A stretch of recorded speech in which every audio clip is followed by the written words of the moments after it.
Good morning, everyone. It is lovely to be here with you. My name is Caitlyn.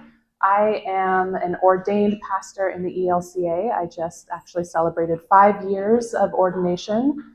I am a chaplain at Bethany of the Northwest, where I am the director of spiritual care. Again, just celebrated 5 years there. So it has been a journey of learning for me, a journey through chaplaincy. I'm excited to speak with you this morning about end-of-life planning and those conversations. With me, I have Dr. Jacobson, and I'm going to let him introduce himself. Good morning, everybody. It's a pleasure to be here. Pastor Caitlyn and I were doing this for the first time, so if you would give us your feedback, we would appreciate it. I'm a physician. I'm a family medicine physician. For most of my career, I was at the Everett Clinic in Snohomish. Really have enjoyed that there. And I grew up not too far from here on the other side of Forest Park. And my dad was the director at Luther Child Center for many years and grew up on the grounds right next to Luther. So great. We're going to enjoy this morning, and we are open for questions. We're going to get started, and just please, if you have a question, raise your hand. We're going to have a few times for a little group table discussion and take it from there. So I'm going to start with reading a passage from Matthew. While he was in Bethany, reclining at the table in the home of Simon the leper, a woman came with an alabaster jar of very expensive perfume made of pure nard. She broke the jar and poured the perfume on his head. Some of those present were saying indignantly to one another, "Why this waste of perfume? It could have been sold for more than a year's wages and the money given to the poor." And they rebuked her harshly. "Leave her alone," said Jesus. "Why are you bothering her? She has done a beautiful thing to me. The poor you will always have with you, and you can help them anytime you want, but you will not always have me. She did what she could. She poured perfume on my body beforehand to prepare for my burial. Truly I tell you, wherever the gospel is preached throughout the world, what she has done will also be told in memory of her."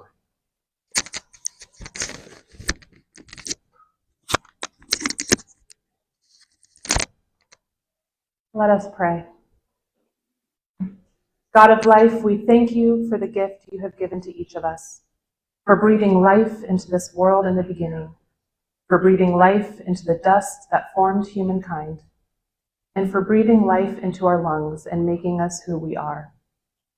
We know that part of life comes with death, and although these are hard conversations, we know that it is sacred, and we know that death is not the final answer, because you sent your Son to us to die on the cross and to be resurrected, to grant us the gift of life everlasting.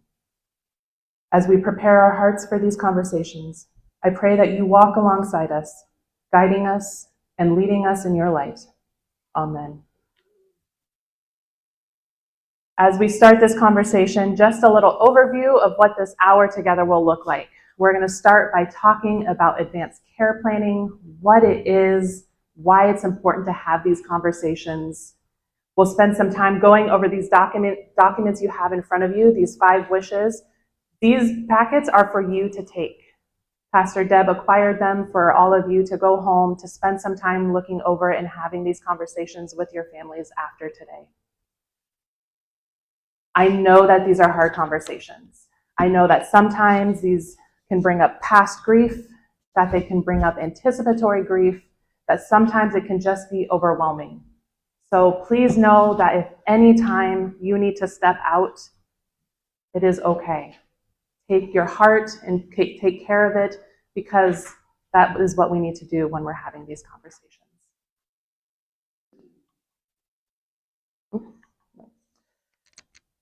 Who has a will? Who has an advanced care document? All right, it looks like a lot of you already do. Can someone tell me what that means?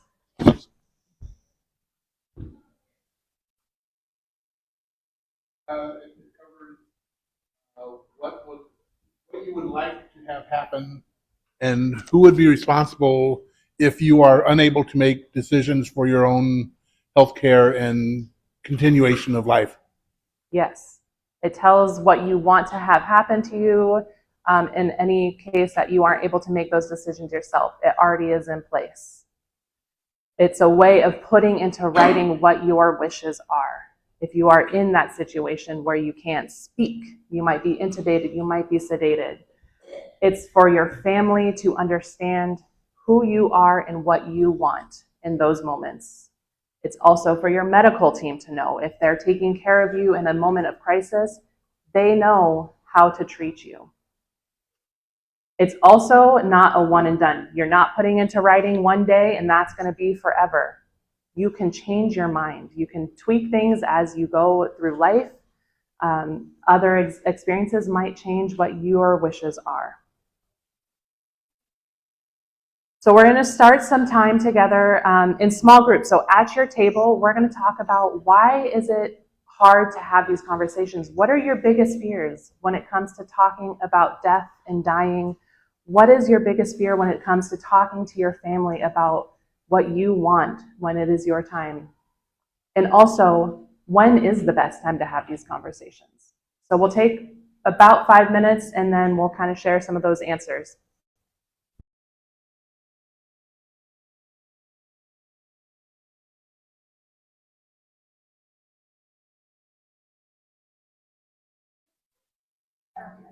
Thank you, everyone.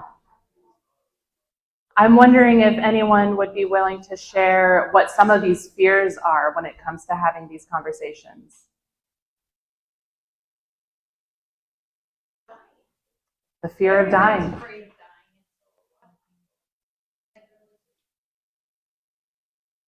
Mm-hmm. Yep. The fear of dying, refusing to speak about it because you don't even want to acknowledge death. Yep. Any other fears?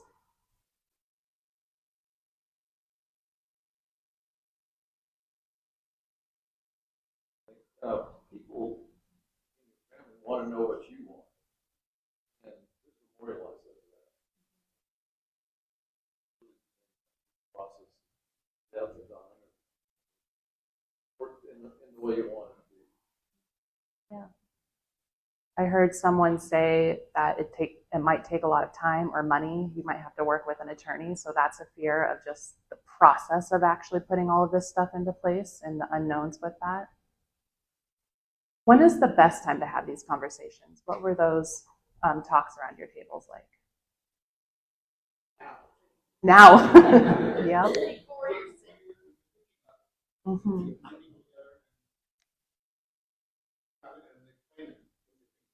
Yeah.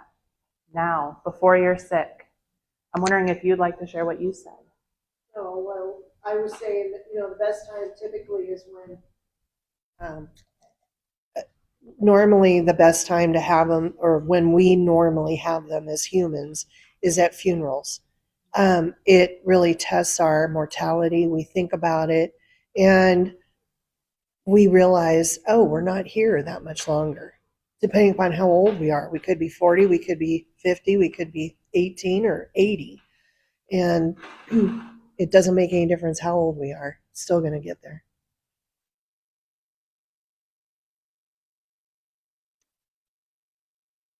So why have these conversations? We know that there's fear involved, that we try to avoid them.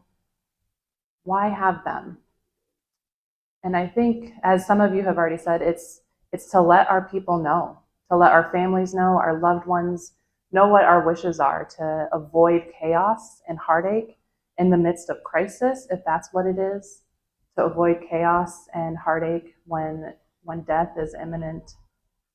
It's also harder to make decisions when you're in acute grief. And I've seen that a lot in my chaplaincy when advanced care directives aren't in place, when wishes aren't known, and families have to make a decision for their loved one, it's a lot harder because one person might want something completely different than another. And so it might cause tension, it might cause pain and arguments in a moment when people should hopefully come together to be supportive and loving. So having these conversations now, having them before you get sick, helps alleviate that tension and makes these moments of end of life just a little bit easier. I think it's also important to have these conversations because people approach death death differently. People want different things when they are dying. So I'm going to share some stories of examples of different people I've accompanied at their end of life, just to show you how differently people might want their end of life moment to look like. So before I was full-time at Bethany of the Northwest, I was also a chaplain at Seattle Children's, which was a huge honor, a huge privilege, and a big joy, but also came with some really hard moments. And there's two particular kiddos that I got to journey alongside with their families or with their caregivers when it was time for them to pass. And there was this little girl who had been diagnosed with cancer when she was 3 years old. She had been in and out of remission for several years and then relapsed when she was 6. And so she came into the hospital, and it was very clear that the doctors couldn't do anything more for her. She was entering into an end-of-life stage. But this little girl was so full of life. She had massive personality. She knew who she was. She knew who she wanted. She was a family person. She was a church girl. She just loved her community. And so she was often saying, I'm in pain, but I don't want that medication because I don't want to be sleepy. I want to be with my parents. I want to snuggle with my siblings. I want to watch my favorite movie. She wanted her family around her. And so when it came time, there were 25 people in the room with her, her entire family. They were singing hymns. Her siblings were snuggled in bed with her. For her, that was how she wanted to die. I also was with a 19-year-old child who didn't have a family because of some family dynamics and estrangement. She was spiritual, but didn't really have faith practices. For her, what she wanted at her end of life was to be comfortable. Even if it meant she was sleeping the whole time, she wanted to be pain-free. She didn't want anyone reading to her, no scripture or anything. Instead, she wanted her favorite movie on. And if I remember right, I think it was Zoolander. So Zoolander was on loop multiple times a day because that is what she wanted. She wanted people to be with her. It didn't matter if it was a chaplain or a nurse or a doctor, whoever could sit there with her. That's what she wanted. As you can imagine, at Bethany of the Northwest, I also encounter end of life, but it's a very different experience. With kids, it's one thing. It's full of heartache. It's also full of heartache with those who are on the other end of life, but I think there's a little bit more processing that has happened. And as I had said, things can change. So for example, I had someone come into Bethany, and when they came in, they were full code. If anything happened, they wanted all measures to be done to keep them alive. Now, over the course of 2 years at Bethany, things changed. They started to realize that they were more ready for end of life if it came for them. So through conversations with the chaplain over spirituality and all of that stuff, with the doctors and the nurses, eventually that changed and they became DNR. When the time came for them, their family knew, and they could just surround this person with love, playing the hymns that they wanted, praying with them, keeping that peace and that quiet and that calm in that moment.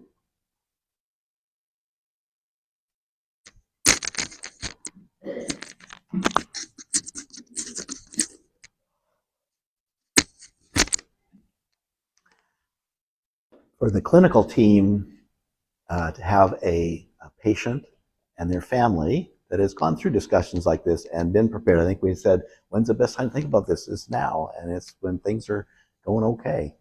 And I've been in many occasions as a clinical provider where discussions haven't been ahead of time, and it can get to be a real challenge because different family members might have different ideas, and the person may not be able to speak for themselves at that point. And if it's been thought ahead of time and documented in a document like advance directive, like the 5 wishes, it is so valuable. And your clinical team can then make sure that you get the care that you would like, or the care that maybe you wouldn't like. And because there can be a lot of stuff done in the medical realm that is, if they're just trying to do a good job and but they're kind of pushing it.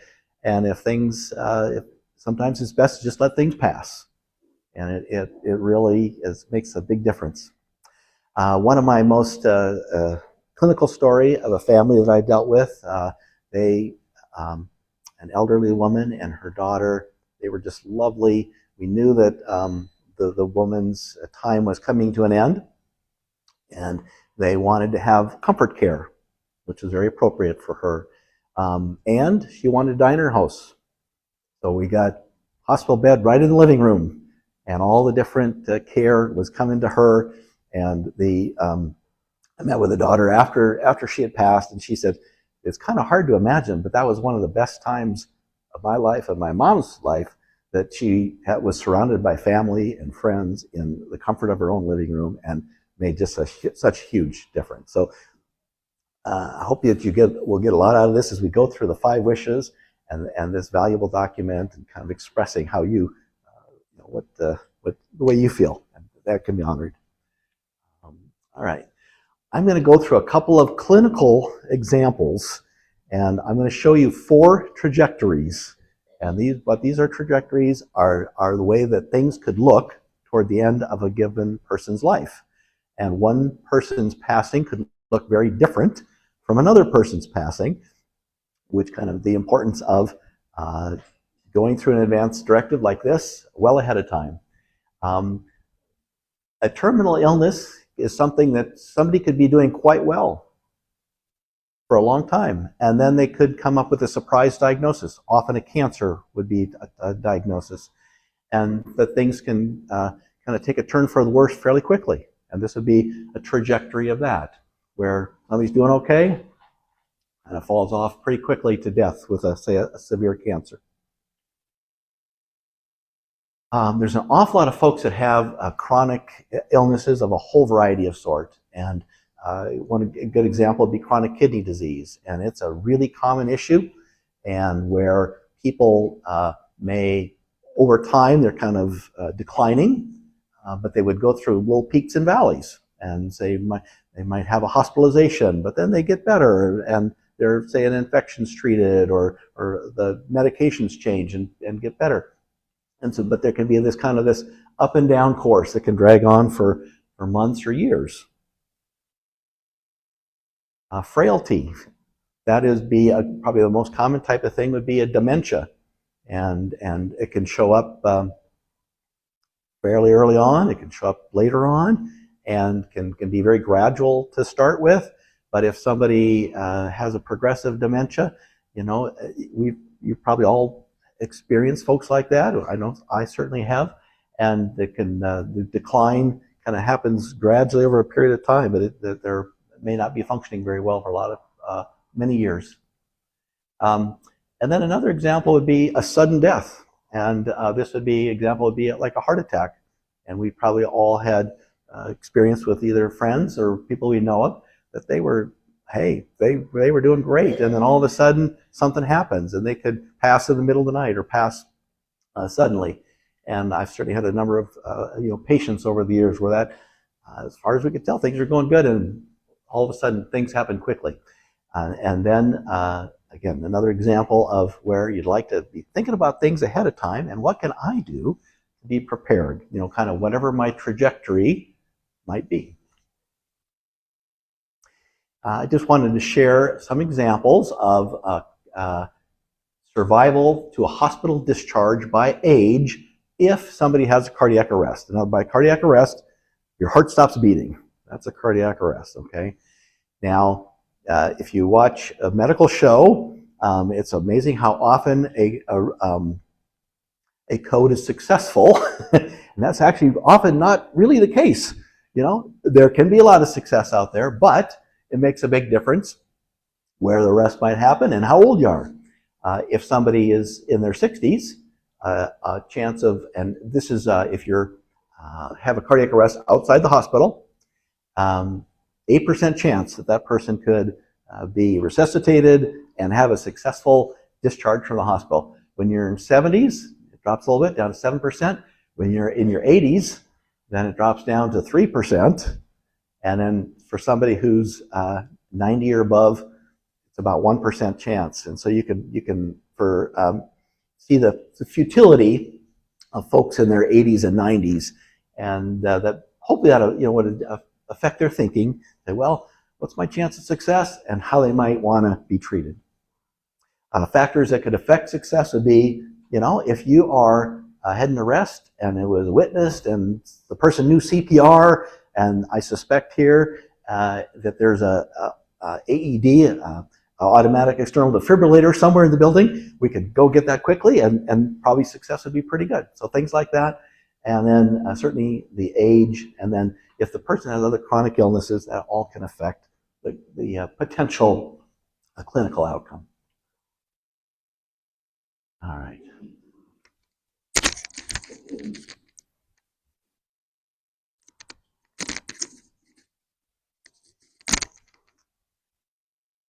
One more reason to have these conversations and why they're important is our faith. We come from a faith tradition that believes in resurrection after death. We come from a tradition, especially in the ELCA, that has a social statement on end-of-life decisions. It's a very thoughtful, very theological, thought-provoking document. As faith people, we know that life is a gift from God. We know that both birth and death are a part of life. We celebrate birth. We celebrate birthdays. We tend not to celebrate death. But it is a part of our cycle, and it is a sacred moment. We know that both living and dying should occur within a caring community. You can see that by those of you gathered around today. You can see that by the mentioning of Paula Barta's memorial service coming up. In those moments of end of life, we gather around together. We celebrate the life of the person we have lost. We know that truthfulness and faithfulness in our relationships with others are essential to our human life. We know that hope and meaning in life are possible even in times of suffering and adversity.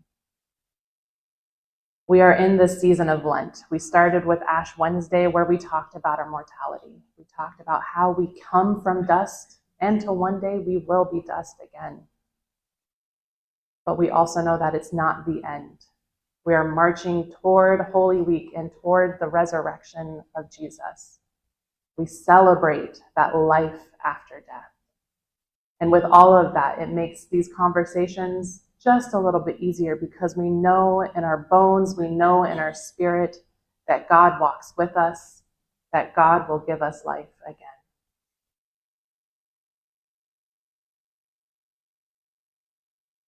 Before we move into talking about the 5 wishes document, I want to just read one more scripture. This is from Romans. Whether we live or whether we die, we are the Lord's. For those who live with this confidence, neither life nor death are absolute. We treasure God's gift of life. We also prepare ourselves for a time when we may let go of our lives, entrusting our future to the crucified and risen Christ, who is Lord of both the dead and the living.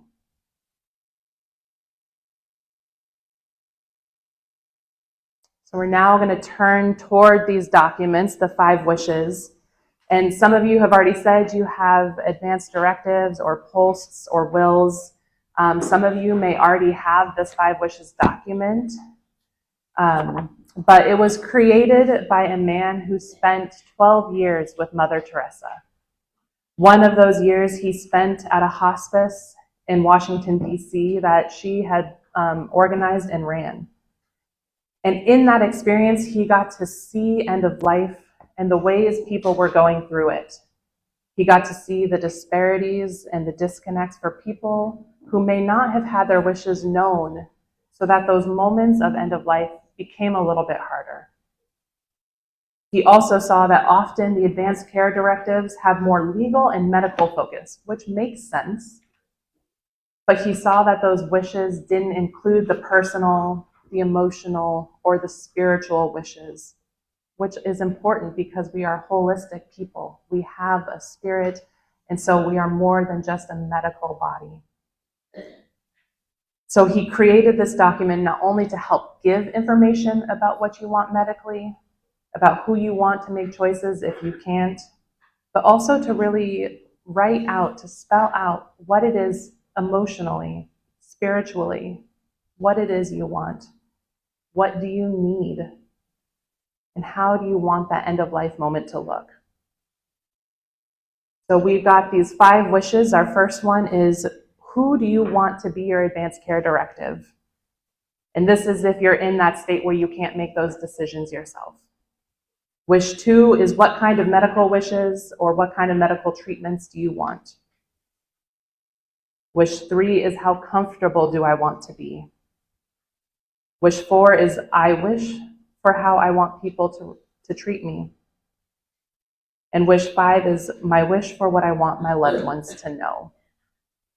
Now, those first 2 wishes are more of that medical, like logistical, legal part to it. And those last 3 are more of that spiritual, emotional side. If we had time, we would actually spend time on those last 3 wishes, but I really encourage you when we're done to look through them and to start having those conversations. But as we've said, it's hard to have these conversations because it's hard to know where to start. How do you even begin to fathom what that end of life might look like and what you want? So to help start that conversation, we've got these 3 questions. And you don't even have to think about death or dying when you think about these questions. Just, who are you now? How would you answer them in this moment? What does a good day look like for you? For me, it's spent by the water. I am a Pacific Northwest girl through and through. I grew up on the Sound. I grew up swimming. The water is a good day for me if I get to have a picnic nearby with my loved ones. What brings you joy and comfort? We are concert people. My partner and I, we love music. Music brings me joy. Music is a way I connect with my spirituality and my faith. My friends bring me joy and comfort. Food brings me joy and comfort. Dining around a table with the people I love most. What or who supports you during difficult times? My partner, my parents, my best friend, my siblings, my faith. These are what support me during difficult times. So again, we're going to break up into small groups and just talk about these questions. Again, you don't have to necessarily think about what would bring me joy or comfort in a moment of dying, but what brings you joy and comfort today?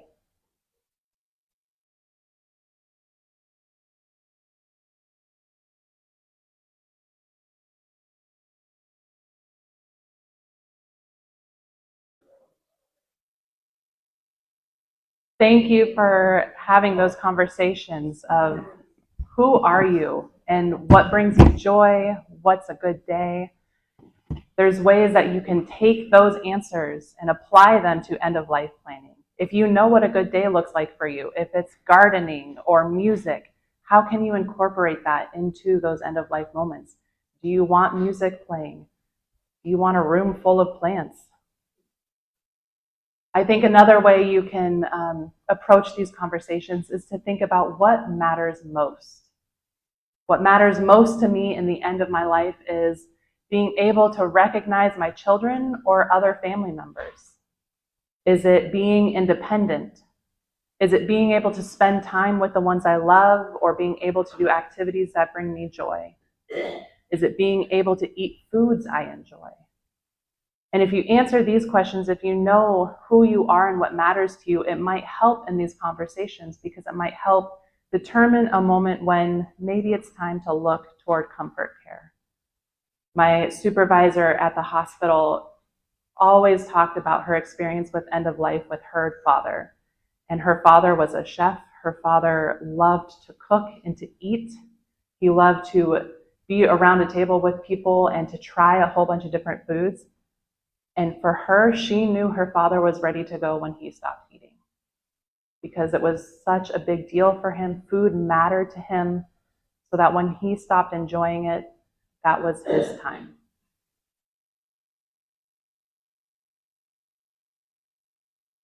We're not going to have time to actually go through these documents, but I really encourage you to take them home, to look through them, to think through them, and talk about them. But Dr. Jacobson is going to talk to us about the POST form.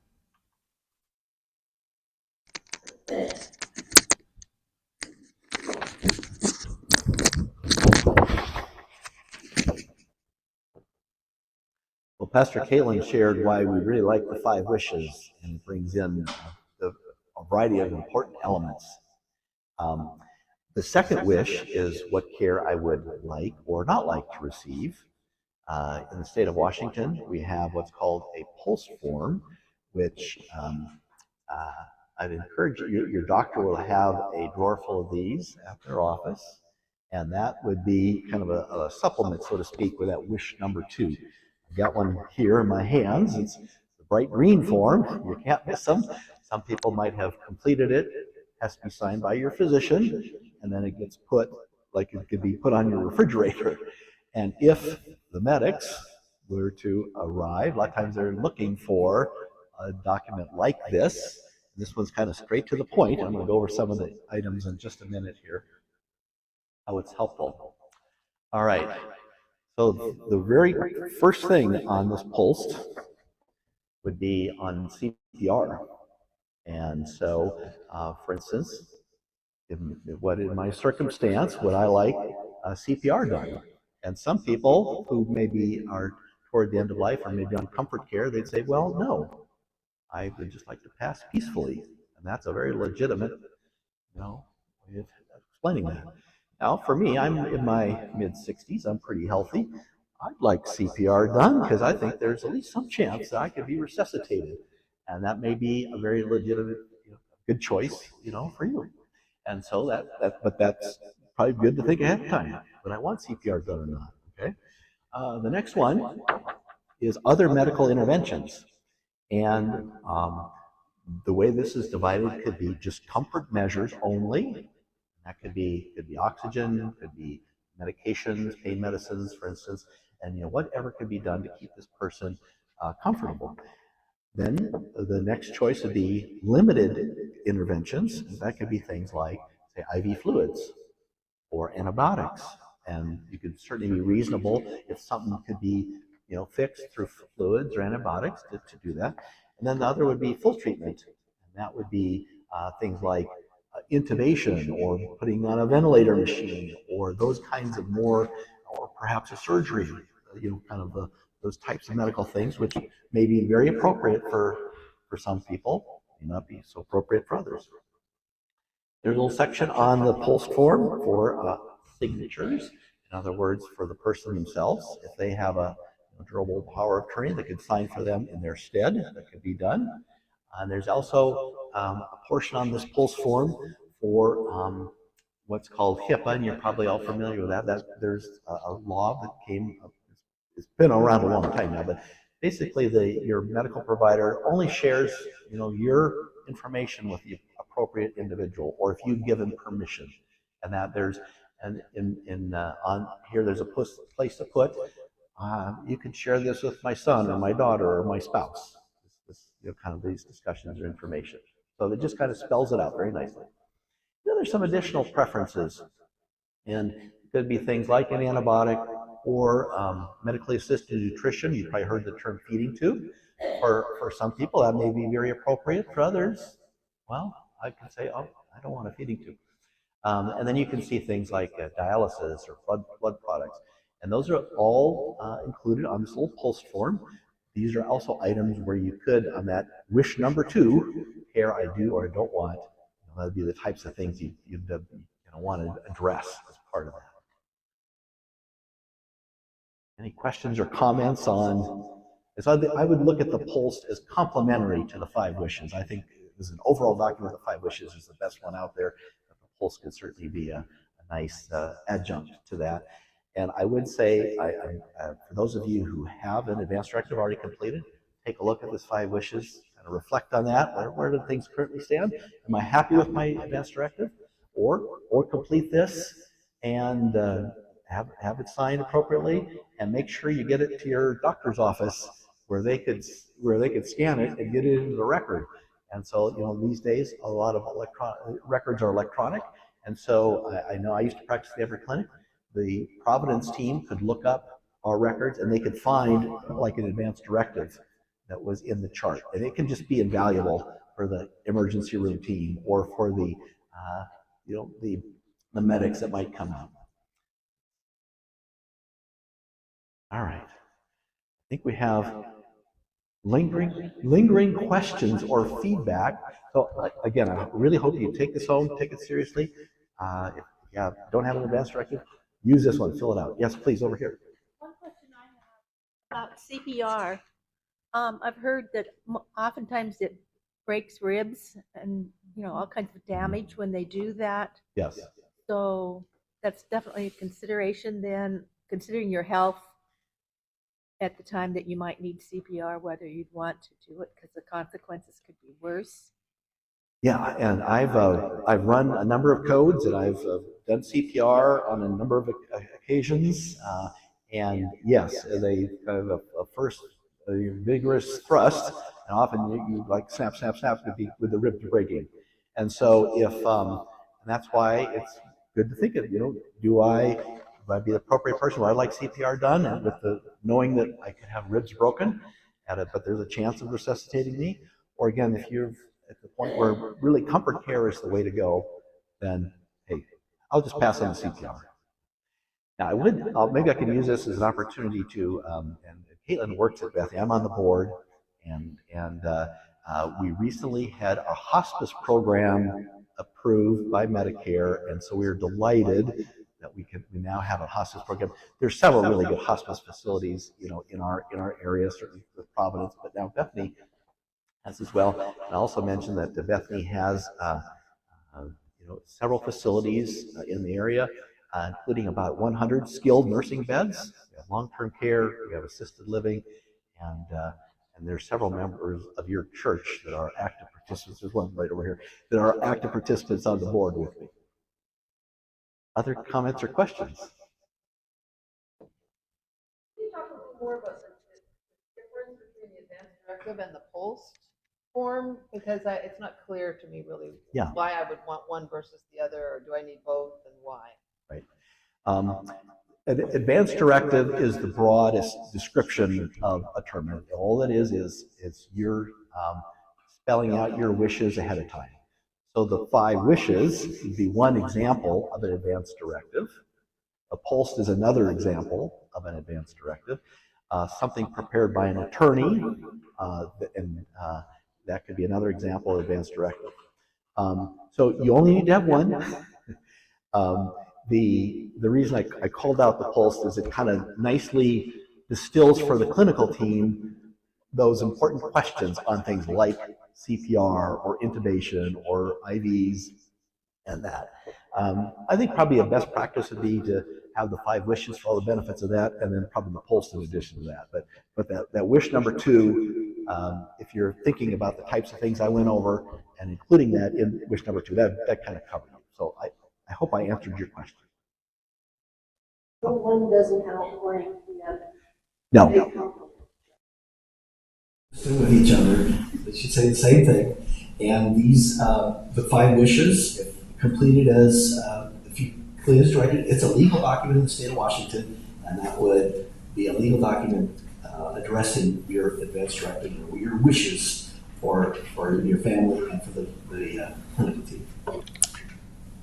Yeah. What about registering or storing these documents? I know have read what they call it, Optum of Washington. Yes. Now member, and they have a place where you can upload forms. Is that what you'd recommend, or keep it on the refrigerator or in a safety deposit box, or how would you recommend? That's a great question. And I used to be at the Everett Clinic, and so we've been part of Optum now.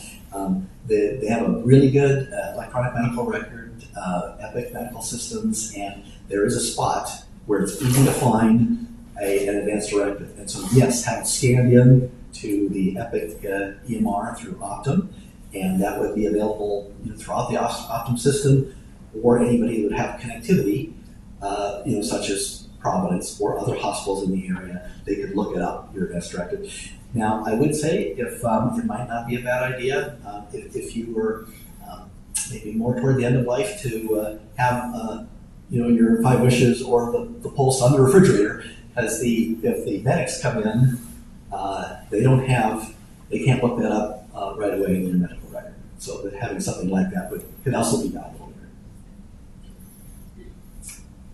Other questions for Caitlyn or myself?